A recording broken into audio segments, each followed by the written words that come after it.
Moving on now, a new poll in Britain shows a growing negative shift in public opinion towards the government's handling of Brexit negotiations. The study by Sky Data says that 69% think the government cannot strike a good deal when Britain leaves the European Union. Back in March, the figure stood at 37%. The poll was conducted before Downing Street published notices in case of a no-deal scenario. 6 out of 10 people think opinion has turned against Brexit since the referendum in 2016.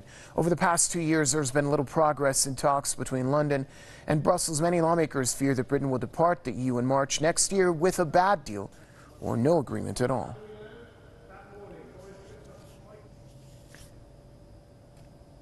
Publisher and editor of Politics First, Mr. Marcus Papadopoulos joins us now from the British capital, London.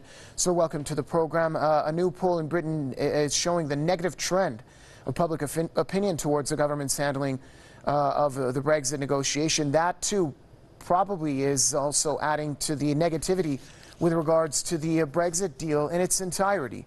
Tell us more about the current situation.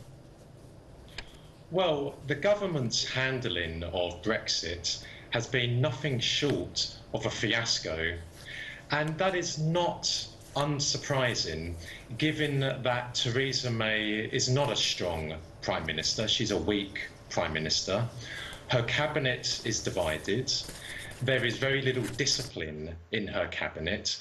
Indeed, there is very little discipline amongst her own party, and I'm specifically talking about her MPs. However, we should be fair to the government. Even if Jeremy Corbyn was Prime Minister and there was a Labour government, they would still be struggling immensely to come to some sort of settlement with the European Union about what Brexit will look like after March 2019. So whilst I am very critical of Theresa May and her government for the handling of Brexit, we do need to acknowledge, for the sake of fairness, that if it was another Prime Minister, another party in power, they too would be struggling. In my opinion, the spotlight really needs to be put on David Cameron, because it was David Cameron who agreed to a referendum on the European Union, on Britain's membership of the European Union. David Cameron put his premiership and his party before country, and he did not plan for all eventualities of a referendum. I personally am against referendums, but if a referendum is going to be held, you need to plan for years in advance of that referendum.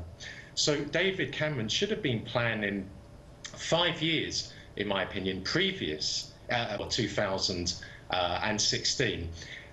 Should the British public have voted to leave, then there should have been a full plan, a full comprehensive plan in place.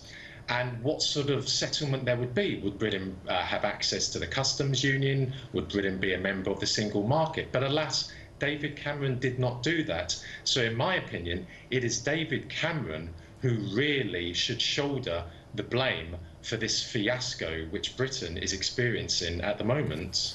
Mr. Papadopoulos, one last question before we leave you. Many lawmakers fear that, it's not just lawmakers, I guess it's across the board, fear that Britain will depart the EU with a bad deal or no agreement at all. How likely is it that that fear will become a reality? I suspect that there will be some sort of agreement with the European Union. I think everyone at Westminster understands that no deal is a terrible deal for Britain. Now, the clock is counting down. March 2019 is fast approaching, and I believe there will be some agreement. But once Britain leaves the European Union with an agreement in place, that will be subjected to immense criticism, I think, from people probably in the Brexit camp and from the Remain camp too. Publisher and editor of Politics First, Mr. Marcus Papadopoulos, joining us from the British capital, London.